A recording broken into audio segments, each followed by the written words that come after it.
Bonjour à toutes et tous et bienvenue dans cette nouvelle vidéo. Une collègue de travail m'a demandé il y a pas longtemps si je pouvais monter un nouveau PC à partir de nouveaux éléments et d'éléments anciens de son ancien PC.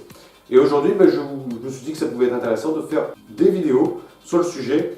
Cette série de vidéos sera divisée en 3 parties. Une première partie, choix des composants. Une seconde partie, montage du PC. Et enfin, une troisième partie qui sera consacrée au démarrage, au premier démarrage du PC. Alors, il faut savoir que là, le PC qu'on va demander de monter, c'est un PC tout simplement bureautique. Donc, le prix tourne aux alentours de 400 € pour ce type de PC. Alors l'avantage de faire son PC soi-même, c'est déjà, on peut choisir tout ce qu'on veut dans notre PC, on n'est pas contraint par une configuration prédéterminée. On peut également récupérer des pièces d'un autre PC, donc ça va être aussi intéressant. Et puis également, vous allez pouvoir vous procurer le système d'exploitation ailleurs, parce que généralement, il vous est survendu, on va dire, dans les grandes surfaces. Et puis enfin aussi, vous avez une garantie qui est par pièce, et non pas une garantie sur l'ensemble de l'appareil, qui est de 2 ans. Là, alors, la garantie par pièce est quand même beaucoup plus avantageuse, par exemple pour les mémoires vives, c'est 10 ans. Alors, pour un PC, vous avez besoin d'un boîtier. Ici, j'ai pris un boîtier tout à fait standard, c'est le plus, on va dire que c'est presque le moins cher, c'est un boîtier Antec, voilà. Donc c'est un VSK 3000. Ensuite, vous avez besoin d'un microprocesseur. Donc ici, j'ai pris un Intel Core i3, 7ème génération, un 7100. Vous avez également besoin de mémoire vive. Donc ici, j'ai pris un kit 8 Go Crucial, donc 2 barrettes. Il vaut mieux prendre d'ailleurs 2 barrettes qu'une seule barrette, ça permettra d'améliorer la performance de la mémoire vive. J'ai pris également un SSD.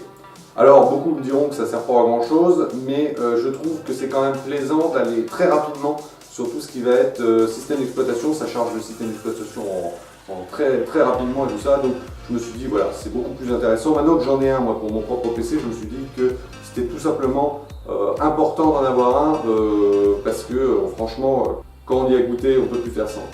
Il faut également, le plus important je dirais, la carte mère, où tous ces éléments vont venir se greffer. Là j'ai pris une carte mère qui permet d'avoir plusieurs ports de sortie parce que je ne vais pas mettre de carte graphique sur ce PC, parce que c'est un PC bureautique, mais ma collègue elle a quand même besoin d'un double écran. Donc grâce à ce modèle de carte mère, c'est peut-être un peu plus cher que ce que j'aurais pu prendre, mais il y a 3 sorties, une HDMI, une DVI et un VGA. Il vous faut également une alimentation, donc là j'ai pris une Corsair VS350, donc c'est le premier prix, tout simplement parce qu'on n'a pas besoin d'une grosse puissance, là on est sur du 350 watts, c'est suffisant. Je vous mettrai des liens dans la description parce qu'il y a des sites pour mesurer combien vous avez besoin de puissance. Donc là par exemple pour un PC gamer ça suffira amplement pas, donc il faudra prendre autre chose. Également un disque dur, donc ça ces disques durs, ils sont tous à peu près pareils. Donc ça c'est un disque dur que j'ai récupéré sur son ancien PC, un disque dur 500 Go. Et également que vous pouvez récupérer généralement, c'est le lecteur de DVD. Même si de plus en plus on s'en passe, puisque finalement, moi ça fait presque 1 an que j'ai pas mis un DVD dedans. Mais bon, vu qu'il existe, vu qu'il a le mérite d'exister, on va le brancher comme ça, c'est pratique, s'il y a besoin, il est là. Au niveau des compatibilités des objets, il faut faire attention, il faut vérifier que le boîtier va être compatible avec tous les éléments qui sont ici, notamment la carte mère, tout simplement puisque les boîtiers sont de différentes grandeurs et les cartes mères aussi. Pour les cartes mères, vous avez 3 types généraux de cartes mères. Vous avez le ATX, le micro ATX et le mini TX. Donc il faudra vérifier que votre boîtier supporte bien, on va dire, c'est le modèle que vous allez prendre de carte mère, sachant que généralement, qui peut le plus, peut le moins. C'est-à-dire, si vous avez acheté un boîtier ATX, normalement, il doit pouvoir accueillir du mini TX ou du micro ATX. L'inverse n'est pas le cas, bien évidemment, parce qu'on ne va pas faire rentrer une carte mère bien plus grosse que le boîtier du PC. Au niveau du processeur, il faut bien faire attention également qu'il correspond à la carte mère que vous avez achetée. Donc là, ma carte mère, elle supporte les Intel de 7ème génération, et du coup, j'ai pris un Intel Core i3 de 7ème génération. Au niveau des mémoires vives, c'est pareil, je vous conseille d'en prendre 2 barrettes au lieu d'une. Là par exemple, j'ai pas pris une barrette de 8 Go mais 2 barrettes de 4 Go, ce qui permet d'améliorer les performances sur certains logiciels. Il faut bien faire attention sur les mémoires vives, de bien prendre la bonne fréquence. 2133 ici, et cette carte mère elle peut supporter 2133 et du 2400. Pour le SSD, vous avez pas mal de types de SSD. Là, j'ai pris un SSD, on va dire plutôt standard, ça se branche sur des ports SATA. Vous avez également des SSD qui se branchent sur des ports M2, votre carte mère, si votre carte mère bien sûr propose le M2, mais il y a aussi des SSD qui se branchent sur les ports PCI. Il y a pas mal de types de SSD. Apparemment le meilleur au niveau des fréquences, c'est du SSD M2 donc, qui se branche sur un port M2 de votre carte mère. Au niveau de votre carte mère, il faut faire attention de bien prendre avec toutes les connectiques qui vont correspondre à tous les éléments que vous allez prendre.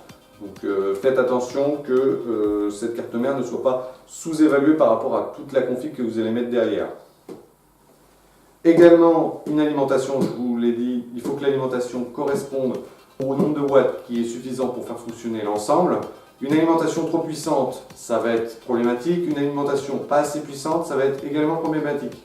Ça va être encore plus problématique, je dirais. Donc prenez bien l'alimentation qui correspond. Également, vous allez avoir besoin de pâte thermique qui va se mettre entre le processeur et le dissipateur de chaleur. Vous avez deux types de ventilation possibles. Vous avez une ventilation air cooling qui va se faire grâce à un dissipateur de chaleur, un ventirad. Vous pouvez acheter des ventirades à part ou prendre ceux qui sont déjà intégrés dans le pack du processeur.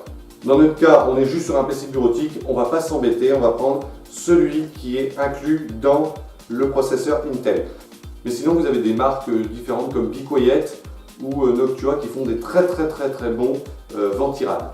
Et puis vous avez une deuxième type de ventilation, vous avez le water cooling, beaucoup plus silencieux, qui est beaucoup plus cher également et qui est beaucoup plus difficile à monter puisqu'il doit mettre en perspective de l'eau.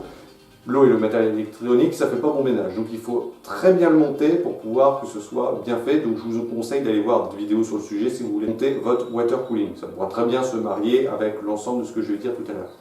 Également, si vous voulez, vous pouvez monter également une carte graphique pour améliorer vos performances en jeu. Donc là, je n'ai pas de carte graphique parce qu'on est sur un PC bureautique. Merci à tous d'avoir suivi cette petite vidéo, j'espère qu'elle vous a plu. N'hésitez pas à lâcher votre plus gros pouce bleu, à vous abonner à la chaîne pour ne pas louper les prochaines vidéos. On se retrouve prochainement pour la deuxième partie qui sera consacrée au montage du PC. Sur ce, je vous dis à bientôt pour une prochaine vidéo.